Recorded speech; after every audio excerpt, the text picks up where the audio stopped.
Class 8 Bihar board गणित की नई पुस्तक जिसमें प्रश्नावली है पहला 1.1 जिसमें हमें टोटल 2 सवाल हल करने हैं। आइए प्रारंभ करते हैं। देखिए प्रश्नावली 1.1 में पहला जो सवाल है, निम्नलिखित प्रत्येक में गुणन के अंतर्गत उपयोग किए गए गुणधर्म यानी गुणों का नाम हमें लिखना है। तो यहाँ पे 3 प्रश्न है, ठीक है, और ये सब क्या है, ये गुणन है, ठीक है। यहाँ पे गुणा है, यहाँ पे, यानी तीनों में गुणा का गुणधर्म अप्लाई किया गया है। तो हमें ये बताना है कि कौन सा गुणधर्म इसमें अप्लाई किया गया है, ठीक है, इन तीनों सवालों में। देखिए पहले में क्या है, यहाँ पे -4/5 गुणा 1 से किया गया है, ये हो गया LHS, और बराबर के उस तरफ RHS, और फिर यहाँ पे 1 से गुणा किया गया है, फिर वही चीज़ -4/5, तो इक्वल यानी बराबर में क्या आ गया, -4/5, यानी यही चीज़ आ गया। यानी 4/5 को 1 से गुणा किया जाए तो वही चीज़ प्राप्त हो जाता है, ठीक है। तो इस गुण को जो गुणा किया गया है, इस गुणन को किस गुण धर्म के अंतर्गत रखा जाएगा, यानी इसका क्या नाम है, इस गुण धर्म का ये बताना है। तो देखिए इस गुण धर्म का नाम है गुणात्मक तत्समक, ठीक है। तो इसमें होता क्या है, एक स्थान पे है -4/5, इसको 1 से गुणा किया गया LHS में, और फिर इसको फिर 1 से गुणा किया गया RHS में, तो वही प्राप्त हो गया, यानी A ही प्राप्त हो गया, ठीक है। तो यहाँ पे वही बात है, एक स्थान पे क्या है -4/5 और 1 से गुणा किया गया, RHS में 1 को आगे रखा गया, फिर 4/5 यानी 1 से A है, ठीक है, इसको गुणा किया गया, तो फिर वही प्राप्त हुआ -4/5 यानी A प्राप्त हुआ, ठीक।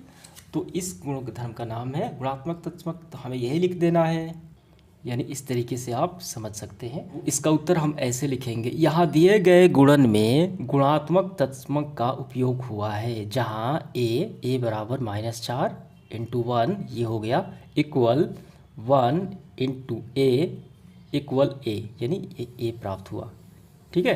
किसी भी संख्या से 1 से गुणा कर दिया जाए तो भी वही संख्या प्राप्त हो जाती है, कहने का मतलब यही है।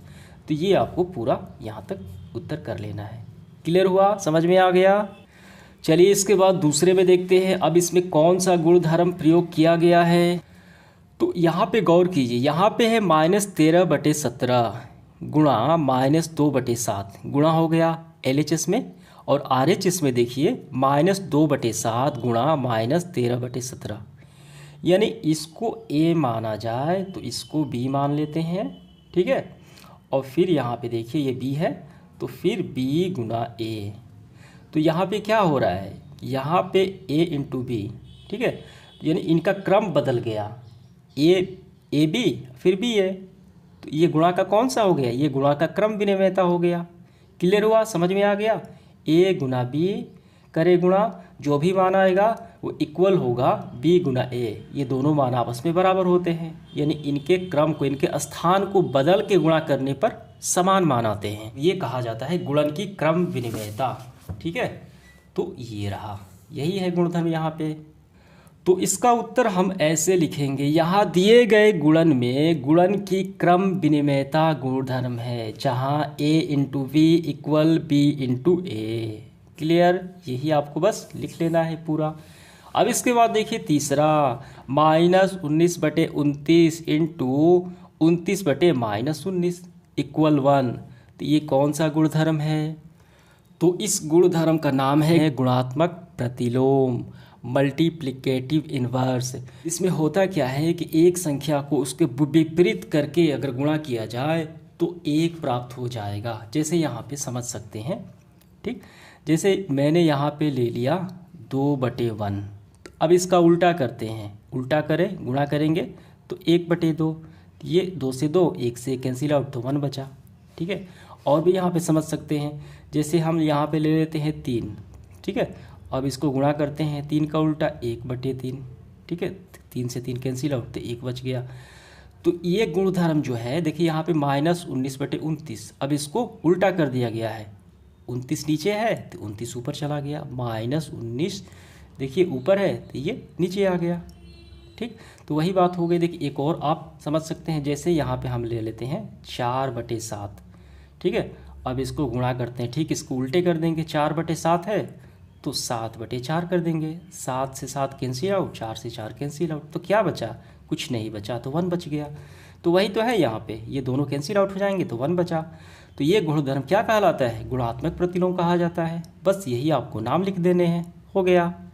तो इसका हम लिखेंगे, यहाँ दिए गए गुणन में गुणन का गुणात्मक प्रतिलोम है, गुणधर्म का प्रयोग किया गया है, जहाँ a इंटू ए का फिर उल्टा करके गुणा किया जाए 1/a इक्वल 1। ठीक, तो यही यहाँ पे प्राप्त हो गया। तो यही बातें आपको लिख लेनी है। क्लियर हुआ? अब इसके बाद देखिए आगे बढ़ते हुए हम दूसरा देखेंगे। बताइए कौन से गुणधर्म, यहाँ पे गुणधर्म है की सहायता से आप इसको हल करेंगे, अभिकलित करेंगे, यानी इसको प्रमाणित करेंगे। कौन सा गुणधर्म यहाँ पे अप्लाई किया गया है?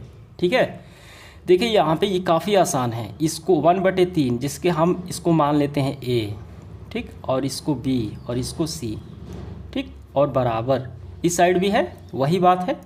तो यहाँ पर भी हम अगर करते हैं a b और c, ठीक है, 1/3 को हमने a माना, ध्यान देना है आपको। फिर यहाँ पे 1/3 को a है, तो यहाँ पे समझिए, यहाँ पे 1/3 a बाहर हो गया, तो एक साथ कौन सा है? b × c है, b और c है। b को माना 6, c को माना 4/3, तो a बाहर है, b × c एक साथ है। अब फिर यहाँ पे देखिए a और b एक साथ हो गए और यहाँ पे c बाहर है, ठीक।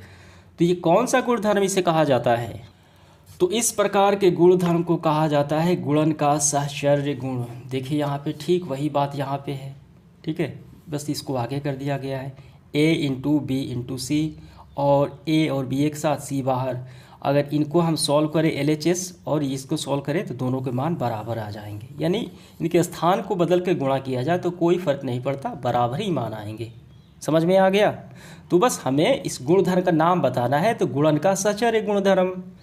तो इस तरीके से हम इसका उत्तर करेंगे। यहाँ दिए गए गुणधर्म में गुणन का सहचर्य गुण के रूप में अभिकलन करेंगे, जहाँ a × b × c एक साथ और a और b एक साथ × c, ठीक है। तो ये हम यहाँ पे प्रमाणित कर दिए। तो इस तरीके से हमारा सेशन समाप्त हुआ। धन्यवाद।